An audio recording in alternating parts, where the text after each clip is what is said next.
एकादशी भगवान कृष्ण की तिथि कही जाती है और इसलिए श्रीमद् भागवतम पुराण में स्वयं भगवान कृष्ण का निवास है और भागवतम और कृष्ण में अंतर नहीं है। इसलिए श्रीमद् भागवतम के जो शब्द हैं और स्वयं भगवान कृष्ण एक समान हैं, उनमें कोई भेद नहीं है। तो अगर कोई व्यक्ति अपने जीवन में कृष्ण को शब्दों के माध्यम से प्राप्त करना चाहे, जो कि इस भौतिक जगत में, इस बद्ध अवस्था में आसान तरीका है, तो वो है श्रीमद् भागवतम पुराण के माध्यम से कृष्ण को प्राप्त करना, और वो भी विशेषता माधव तिथि के दिन। तो एकादशी को माधव तिथि कहा जाता है। माधव तिथि यानी भगवान कृष्ण का दिन है ये। इसमें भगवान कृष्ण का वास है एकादशी में। तो इसीलिए क्योंकि इस दिन भगवान कृष्ण का इस तिथि में वास है, हम उनको नाम या फिर शब्दों के माध्यम से उनके साथ संपर्क बनाने का भरकस प्रयत्न करते हैं, जिससे वो कृष्ण जो कि हमारे लिए दुर्लभ हैं, नज़दीक नहीं हैं, उन्हें प्राप्त किया जा सकता है ऐसे दिनों में उनका स्मरण करके। तो ये अनुकूल दिवस हैं। इसीलिए भक्ति विनोद ठाकुर अपने प्रसिद्ध भजन में इस बात को प्रस्तुत करते हुए कहते हैं कि कृष्ण भजने अनुकूल पाए ताहा, जहाँ जो कुछ भी कृष्ण के भजन के अनुकूल है उसको मैं स्वीकारने से पीछे नहीं हटता। तो उसमें से एक एकादशी का दिवस है जो कि कृष्ण के भजन के लिए इन अनुकूल है, और वो भी भीमसेनी पांडव निर्जल एकादशी का दिवस, जो कि बहुत ही अधिक अनुकूल है कृष्ण के भजन के लिए, क्योंकि इस दिन खाने पीने से सब छुट्टी मिल जाती है। फोर्सफुली आप कुछ खा नहीं सकते, पी नहीं सकते, तो अभी क्या करेंगे, भजन ही करेंगे, जोर जोर से चिल्ला चिल्ला के नाम लेंगे कृष्ण का। और फिर ऐसी तिथियों में श्रीमद् भागवतम को पढ़ना और सुनना और भी जाना हमारे लिए पुण्य का स्रोत बन जाता है। तो पढ़ रहे हैं हम तीसरे स्कंद से। तीसरे स्कंद में जहाँ पर ब्रह्मा जी भगवान के वैकुंठ धाम का महात्म्य बताते हैं, उसकी चर्चा करते हैं। और ब्रह्मा जी इस चर्चा का आरंभ करते हैं कहते हुए कि वैकुंठ एक ऐसा स्थान है जहाँ हर व्यक्ति निरंतर कृष्ण की सेवा में लगा हुआ है। तो ब्रह्मा जी के वाक्यों के अनुसार जो भी व्यक्ति कहीं पर भी कृष्ण की निरंतर सेवा में लगा है, तो इसका मतलब वो वैकुंठ में निवास करता है। ये ऐसा स्थान जहाँ पर निरंतर कृष्ण की सेवा है, वो स्थान भी वैकुंठ से अभिन्न है। और ऐसे स्थान में बड़े बड़े लोग, जिसमें ब्रह्मा जी जिनका नाम लेते हैं, जैसे लक्ष्मी जी जैसी देव भी, वो लक्ष्मी जी जिनकी सभी कृपा पाने के लिए इस भौतिक जगत में बड़ा प्रयत्नशील रहते हैं, वो लक्ष्मी जी भी जो कि अत्यंत सौंदर्यमान हैं, वो लक्ष्मी भी कृष्ण की सेवा में वैकुंठ में निरंतर लगी रहती हैं। तो वैकुंठ का जो जगत है, ब्रह्मा जी कहते हैं ये बना है चिंतामणि। चिंतामणि ये कोई हमारे 5 तत्वों से, जैसे ये भौतिक जगत बना है, पृथ्वी, अग्नि, जल, वायु, आकाश, उन 5 तत्वों का, 5 महाभूत का बना हुआ वैकुंठ जगत नहीं है। वैकुंठ जगत चिंतामणि का बना हुआ है। और ऐसी चिंतामणि के धाम में जब सहस्रों लक्ष्मियाँ, एक भी नहीं हजारों लक्ष्मियाँ चलती हैं, जो कि कितने सारे सौंदर्यमान गहनों को हमेशा पहने रहती हैं, उन सारे गहनों को पहने हुए जब चलती हैं, तो उस चिंतामणि के अंदर से जो प्रकाश निकलता है वो उन गहनों की सुंदरता को और बढ़ा देता है। तो ब्रह्मा जी कहते हैं कि लक्ष्मी उस वैकुंठ के अंदर निरंतर कृष्ण की सेवा करती क्या है? तो ब्रह्मा जी का कहना है वो हमेशा वहाँ पर झाड़ू लगाती हैं, सफाई करती हैं। और साथ में ब्रह्मा जी ये भी कहते हैं कि वहाँ पर कोई धूल नहीं है, कोई मिट्टी नहीं है, क्योंकि वो पंच तत्वों का बना नहीं है, इसीलिए वहाँ धूल मिट्टी नहीं है। तो फिर झाड़ू लगाकर करती क्या है? हाँ, वहाँ पर जब धूल मिट्टी नहीं है तो फिर क्या कर रही हैं? सफाई क्या निकालने की कोशिश कर रही हैं? तो भौतिक जगत और आध्यात्मिक जगत में इसीलिए हमको बड़ा अंतर दिखाई देता है। तो वैकुंठ में तो सहस्रों लक्ष्मियाँ प्रतियोगिता कर रही हैं कृष्ण को अपनी ओर आकर्षित करने के लिए, और बस वो अगर झाड़ू भी लगा रही हैं तो कृष्ण को आकर्षित करने के लिए लगा रही हैं, उसका आवश्यकता नहीं है क्योंकि वहाँ धूल नहीं है, बस कृष्ण आकर्षित हो जाए किसी तरह से, इसलिए वो ऐसा कर रही हैं। तो इस भौतिक जगत में सब लक्ष्मी को आकर्षित करने के लिए काम करते हैं, और आध्यात्मिक जगत में लक्ष्मी कृष्ण को आकर्षित करने के लिए काम करती हैं। तो अगर हम इस संसार में रहते उन कृष्ण को आकर्षित करने के लिए काम करेंगे तो फिर स्वाभाविकता लक्ष्मी भी ऐसे व्यक्ति से अपने आप आकर्षित हो जाती हैं। फिर ब्रह्मा जी वैकुंठ लोक का विवरण देते हुए कहते हैं कि वैकुंठ में अनेक प्रकार के पक्षी हैं, और ये सारे पक्षी कई प्रकार की आवाज़ें निकालते हैं। और फिर वैकुंठ में जो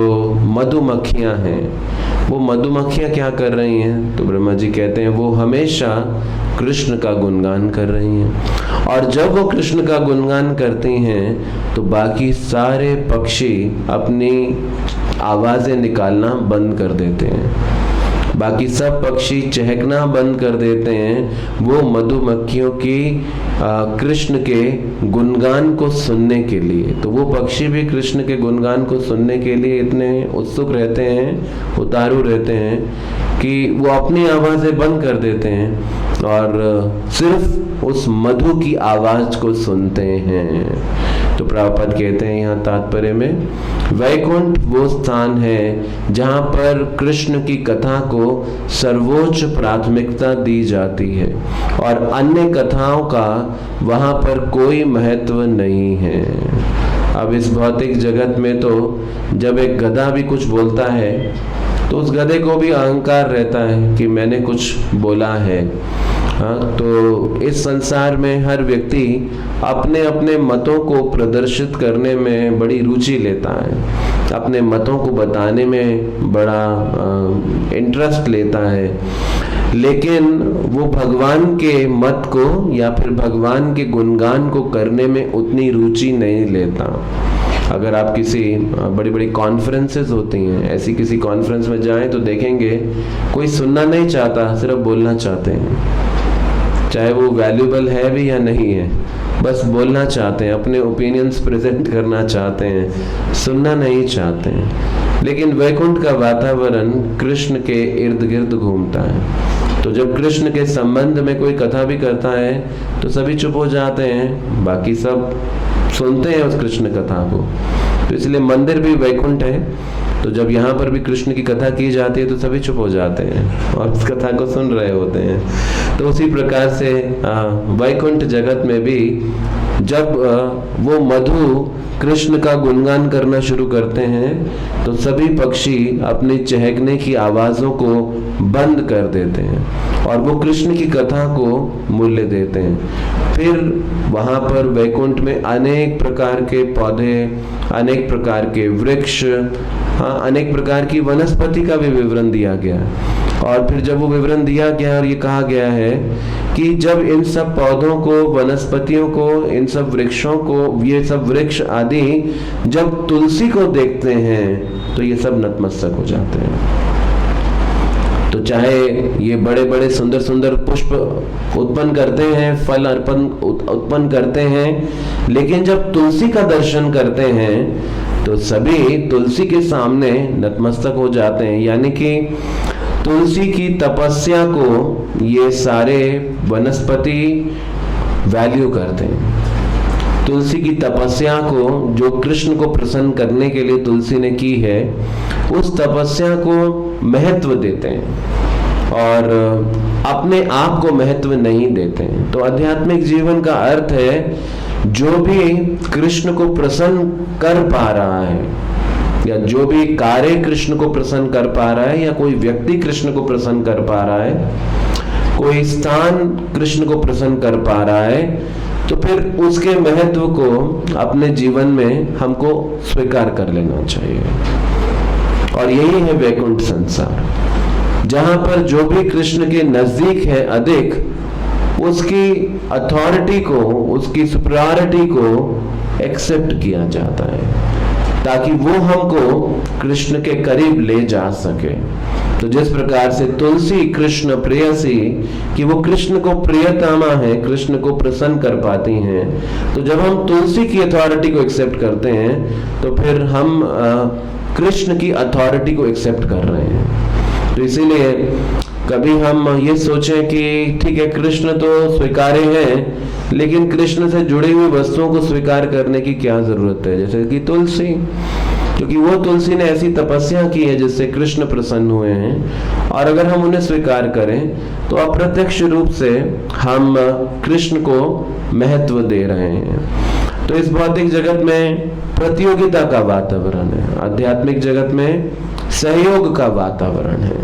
तो जिसमें भी जो भी गुण कृष्ण को प्रसन्न कर पाए, आध्यात्मिक जगत का मतलब है उस गुण को स्वीकार किया जाता है और उस गुण को कृष्ण की सेवा में लगाने के लिए प्रोत्साहन दिया जाता है। गीता के 3 अध्याय में 33वें श्लोक में भगवान कृष्ण इसी बात को प्रस्तुत करते हुए कहते हैं कि प्रकृति को बदलना आसान काम नहीं होता, प्रकृति को बदलना बहुत कठिन होता है। तो प्रकृति का मतलब है स्वभाव, स्वभाव को बदलना बहुत मुश्किल होता है, स्वभाव को बदलना आसान नहीं होता है। और हम देखते हैं कि भगवान जैसा भी जिसका स्वभाव है, अभी वो क्यों है इसका भी चर्चा करते हैं कृष्ण, और कहते हैं वो 3 गुणों के प्रभाव के कारण है। तो कोई सतोगुण के प्रभाव में है, कोई रजोगुण के प्रभाव में है, कोई तमोगुण के प्रभाव में है। तो इन 3 गुणों के प्रभाव से एक व्यक्ति का स्वभाव बनता है। तो तमोगुण के प्रभाव में जब कोई व्यक्ति आता है तो वो आलसी होगा, ज्यादा सोना चाहता है, काम करने में ज्यादा सतर्क नहीं होगा, एक्टिव नहीं होगा, और शिथिल रहेगा, थोड़ा स्लो रहेगा, धीरे धीरे धीरे धीरे करेगा, सभी कुछ धीरे धीरे करेगा। तो ये स्वभाव की बात है, और इस स्वभाव को हम कृष्ण की सेवा में लगाकर बदल सकते हैं, इसको कृष्ण की सेवा में अर्पित करके शुद्ध कर सकते हैं। तो आध्यात्मिक जगत का मतलब है कि जहां पर सहयोग का वातावरण है, कोऑपरेशन, कंपटीशन नहीं है। तो सहयोग का मतलब है कि वहां पर जो भी स्वभाव 3 गुणों के संग से हमको प्राप्त हुआ है, उस स्वभाव को हम कृष्ण की सेवा में लगा देते हैं, और कृष्ण की सेवा में उस स्वभाव को एंगेज करके हम अपने आप को शुद्ध कर पाते हैं। जैसे रामायण में हनुमान जी का एक स्वभाव था, क्योंकि बंदर की योनि में थे ना, तो भगवान ने देवताओं को बोला था जाओ मेरे जाने से पहले ही जन्म ले लो और मेरी लीला में कुछ सहयोग करने के लिए तैयार हो जाओ। तो अभी देवता भी बंदर की योनि में आए, तो ऐसा नहीं कि वो देवताओं की तरह एक्ट कर रहे थे। इस शरीर का हम सब पे प्रभाव है। 84 लाख योनियों में जिस भी योनि में जाएंगे उसका प्रभाव हमारी चेतना पे पड़ता है। जीव तो शुद्ध है, लेकिन जिस भी योनि में जाता है उसका प्रभाव उसके ऊपर पड़ता है। तो अभी ये बंदर लोग भी उस प्रभाव के अनुसार कार्य कर रहे थे, और भगवान श्री रामचंद्र उनके स्वभाव को बदलने की कोशिश नहीं कर रहे थे कि तुम बंदर और मनुष्य जैसे डील करो। उनके उसी स्वभाव को अपनी सेवा में लगा रहे थे। तो रामायण में आता है कि जब भगवान जीत कर आ गए अयोध्या में रावण को मार के, और जब अयोध्या आए तो उनके ससुर जी जनक महाराज ने उनको मिथिला में इनवाइट किया कि आओ जरा फीस्ट के लिए, आप बहुत दिनों से आई नहीं ससुराल में, अपनी 14 साल वन में घूमते रहे, क्या क्या करते रहे, अभी तो राजा बन गए हो, सबको मार आए हो, सबको जीत आए हो, इतना यशोगान है, अभी सीता को लेकर आओ। तो वो जाने लगे तो बंदर बोले हम भी जाएंगे। तो भगवान ने थोड़ा उनको रिजर्वेशन थी कि ये जाएंगे तो मेरा क्या बदनामी हो जाएगा ससुराल में, कैसे लोगों को साथ ले आए ये। तो बोले नहीं नहीं तुम्हें यहीं रहो और मैं जाता हूँ। वो बोले नहीं हम देखना चाहते हैं आपकी कैसी रिस्पेक्ट होती है वहाँ पे, आपको कैसा ऑपुलेंस दिया जाता है, हम सब देखना चाहते हैं, हम जाएंगे आपके साथ। तो भगवान ने कहा ठीक है हनुमान तुमको संभालना होगा इन सबको, तभी एक ही शर्त है तुमको कंट्रोल करना। हनुमान ने बोला जैसा मैं करूंगा तुम सब वैसे करोगे, बिल्कुल वैसे समझ जाओ वरना तुमको दंड मिलेगा। तो सभी बंदर बोले ठीक है जैसा आप करेंगे। तो हनुमान ने बोला अभी प्रसादम हॉल में घंटी बजेगी तभी आना है, उससे पहले घुसना मत तुम सब। और जैसे मनुष्य लोग बैठ के खाते हैं पंक्ति में वैसे खाना, ऐसा नहीं मिले और पेड़ पे चढ़ जाओ सबके सब लेके, भाई जैसे मनुष्य लोग खाते हैं वैसे। तब भी देखो हमारे भगवान के नाम की बात है यहाँ पे, उनके नाम को नीचे नहीं होने देना है। तो नेक्स्ट डे नियम तो था घंटी बजेगी तभी आएंगे, लेकिन घंटी बजी नहीं। हनुमान जी को शंका हो गई अरे घंटी नहीं बजी, क्या हो गया, 1 बज गया, लंच का टाइम हो गया। तो गए तो देखा किचन में सारा ही प्रसाद खत्म हो गया था, सभी बंदर पहले से आके खा के भाग के चले गए, हनुमान जी के लिए भी कुछ नहीं छोड़ा। तो हनुमान जी बोले ये तो बड़े उद्दंड है, समझता ही नहीं इतना एक बार में। तो फिर से उनको डराया अगली बार नेक्स्ट डे जब तक मैं बेल नहीं करूंगा आना मत यहाँ पर, और मेरे जैसा मैं करूंगा वैसे करना है। तो नेक्स्ट डे हनुमान जी जाके बेल किए और जब बेल घंटी बजा 1 बजे सभी बानर लोग आ गए और अभी डरे हुए हैं कि जैसा हनुमान जी करेंगे वैसा करना है। सभी लोग पंक्ति में बैठ गए, अभी बंदर हैं तो उनको फ्रूट सर्व किए गए, है ना। तो फल सर्व किया गया, सबको बड़े बड़े आम सर्व किए गए। तो हनुमान जी को देख रहे हैं क्या करते हैं, हनुमान जी ने आम उठाया, सभी ने आम उठा लिया। तो जैसा हनुमान जी करे वैसे सब कर रहे थे। हनुमान जी ने अब आम को कैसे करेंगे, थोड़ा दबाया ताकि गुठली को बाहर निकाले। तो जब थोड़ा दबाया तो ताकत ज्यादा लग गई, हनुमान जी बहुत शक्तिशाली थे, गुठली ऊपर से निकल गई फटाक करके ऐसा। तो जब ऐसा करके निकल गई तो अब हनुमान जी ने देखा गुठली ऊपर से निकल गई, तो गिरने से पहले जंप लगाया और भूमि पे गिरने से पहले पकड़ लिया ऐसा करके। अब हनुमान जी ने क्या बोला था,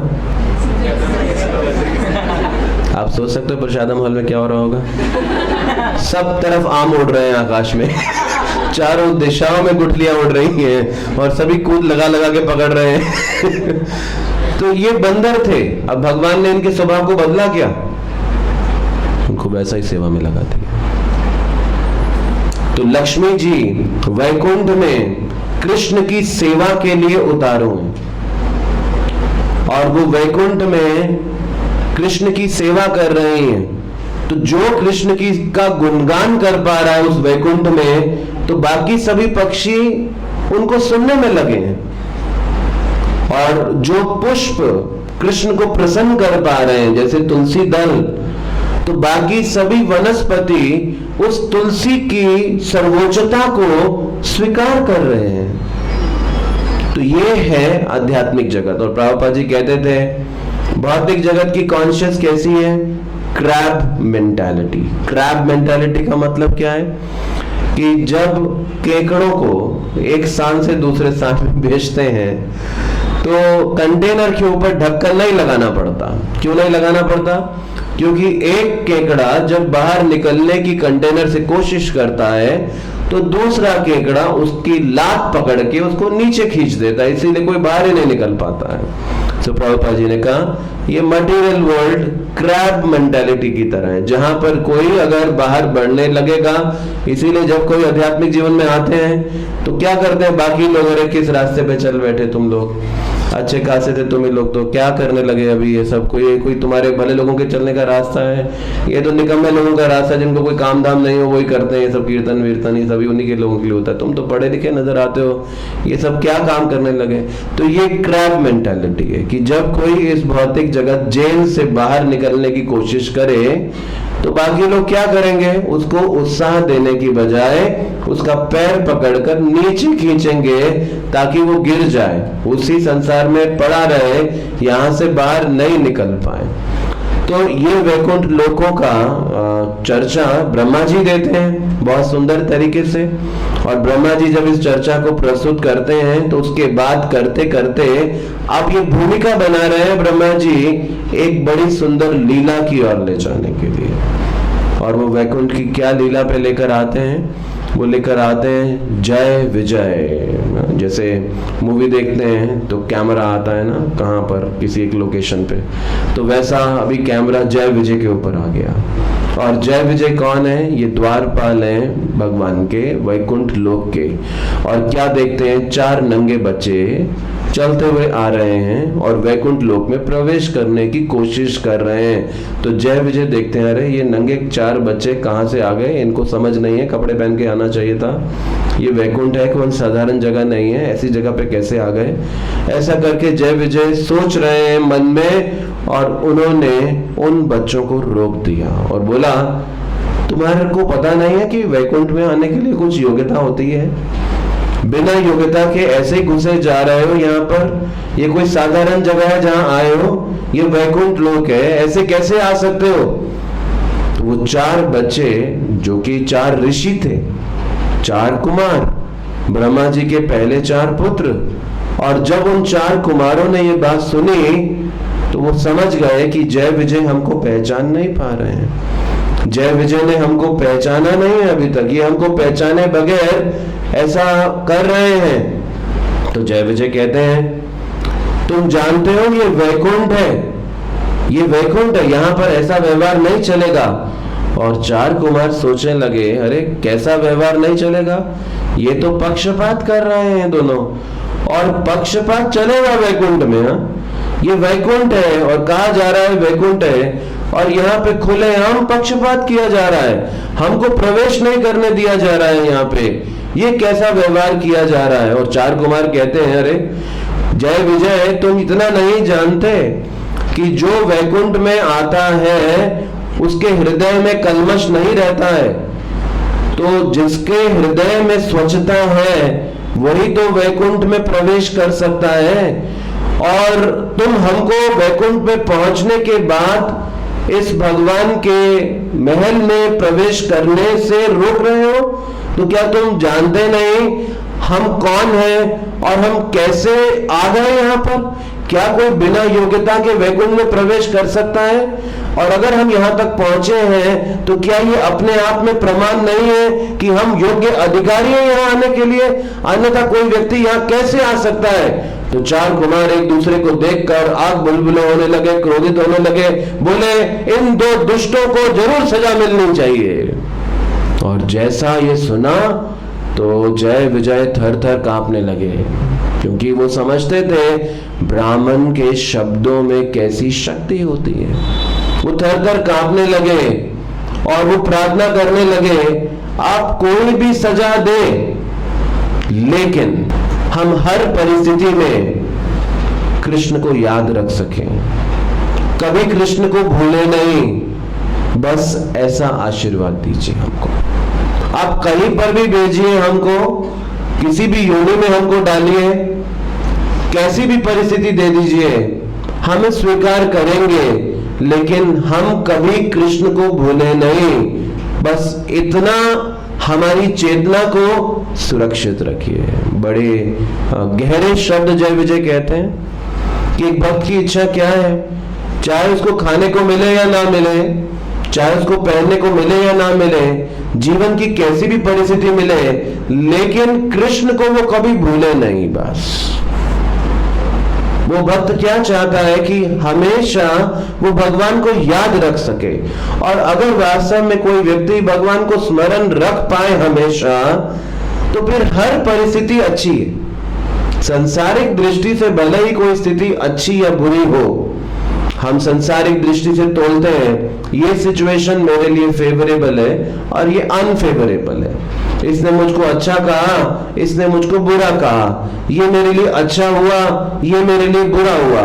ये मटेरियल कैलकुलेशंस है, लाभ हानि जय विजय की कैलकुलेशंस। क्योंकि ये शरीर क्षणिक है, इस संसार की हर विजय, हर पराजय भी क्षणिक है। तो वास्तव में विजय क्या कही जाएगी, सफलता क्या कही जाएगी, जब हम ऐसी स्थिति को पाए कि हम भगवान को कभी अपने जीवन में भूले नहीं।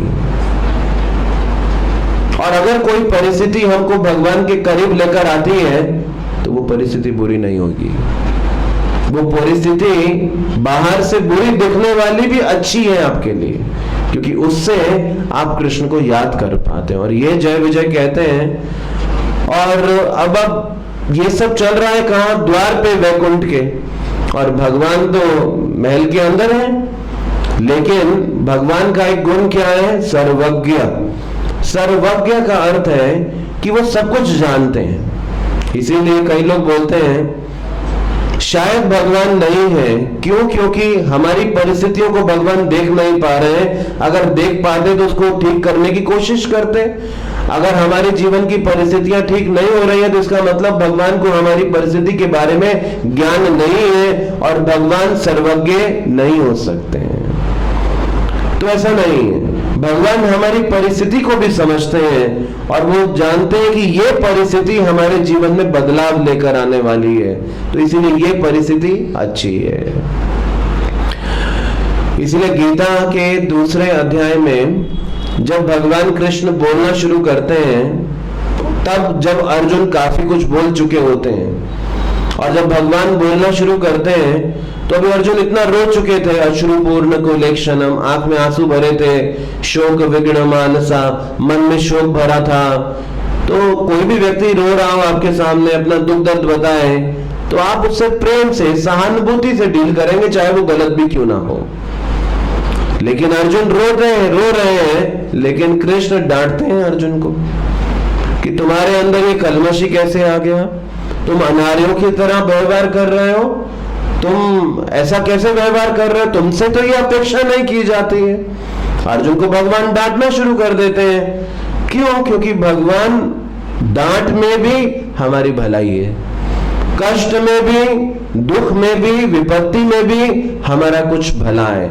तो आगे चलकर जब पीछे मुड़कर देखते हैं तो नजर आता है कि जो हुआ था वो अच्छा ही हुआ था। अगर नहीं होता तो हम बड़े भारी संकट के अंदर, कठिनाई के अंदर फंसे होते हैं। तो भगवान सर्वज्ञ और वो जानते हैं कि क्या चल रहा है, और भगवान बाहर आना शुरू करते हैं उस द्वार पे जहां जय विजय थे। और भगवान बाहर भी आते हैं तो एक एक कार्य भगवान का गुणगान का विषय है। भगवान का महल से द्वार पर आना, इसके ऊपर कई टीकाएं आचार्यों ने लिखी हुई हैं। सिर्फ द्वार पर आना मात्र के ऊपर। कैसे आते हैं? गरुड़ पे बैठ के नहीं आते, पैदल चल के आते हैं। और बायां हाथ गरुड़ के गर्दन पे ऐसा डाला हुआ है, तो बायां हाथ गरुड़ के गर्दन पे डाला है और दाएं हाथ में सफेद कमल, व्हाइट लोटस, सफेद कमल पकड़ा है और ऐसा घुमा रहे हैं उसको, छड़ी डंडी से ऐसा करके ऐसा घुमा रहे हैं और इधर उधर देख रहे हैं, और हाथ डाला है गरुड़ की गर्दन पे और पैदल चल रहे हैं बिना बैठे हुए। तो आचार्य कहते हैं अरे बड़ी हैरानी की बात है, गरुड़ साथ चल रहा है, बैठ नहीं रहे ऊपर और पैदल चल रहे हैं, और देखो इतना झगड़ा चल रहा है गेट पे, और जय विजय को श्राप मिलने जा रहा है, इतना बड़ा भयानक श्राप मिलने जा रहा है उनको, उनके साथ ऐसी विपत्ति आने जा रही है। भगवान को कोई अंदर ही नहीं, इतना आनंद ले रहे हैं वो, और कैसा बस कमल का फूल घुमा रहे हैं इतना आनंद के अंदर, जैसा हाँ ऐसा घुमाते हुए आनंद में, घुमाते हुए गर्दन में ऐसा हाथ डाले हुए आराम से देखते हुए ऐसा हिलते हुए आ रहे हैं। तो ये भगवान है जिनको किसी चीज की कोई चिंता नहीं है,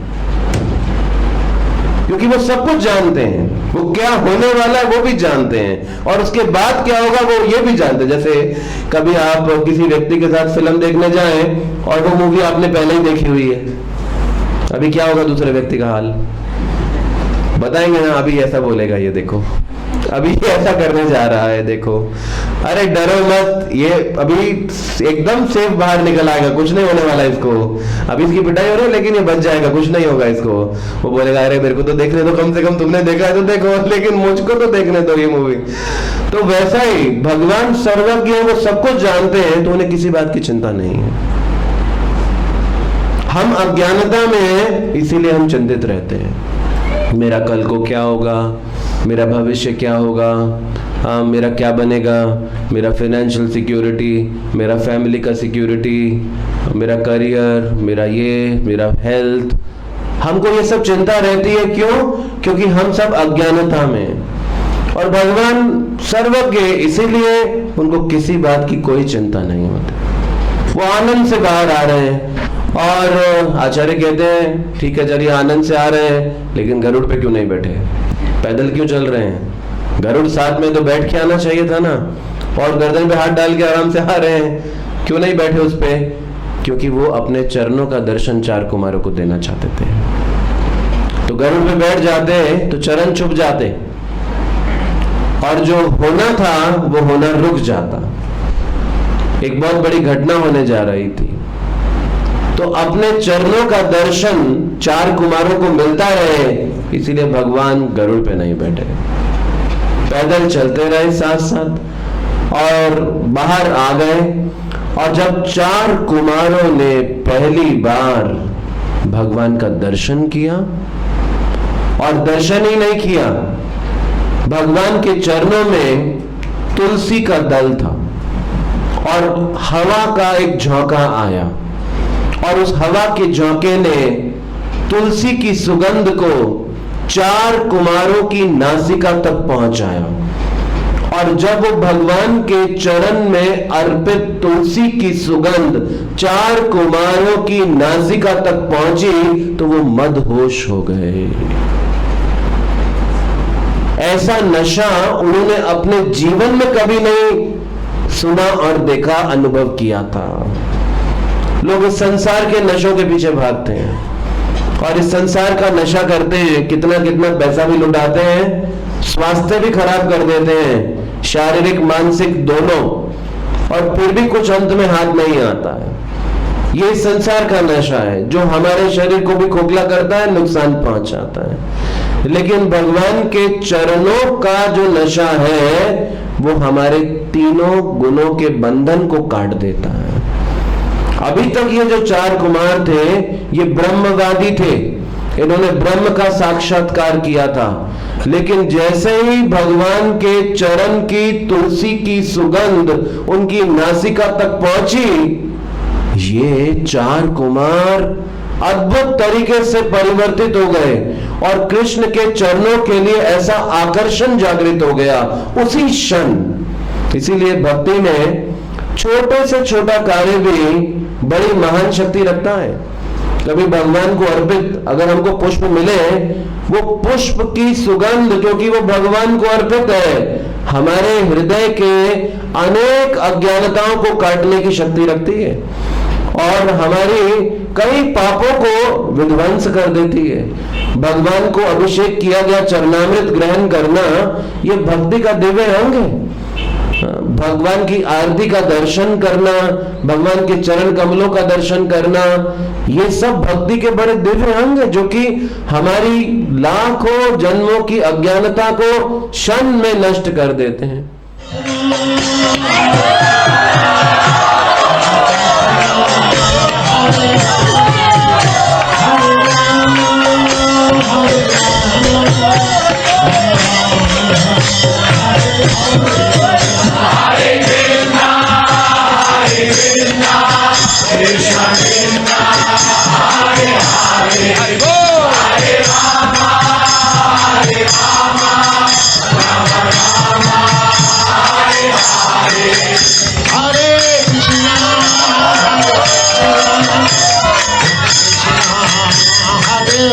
Hare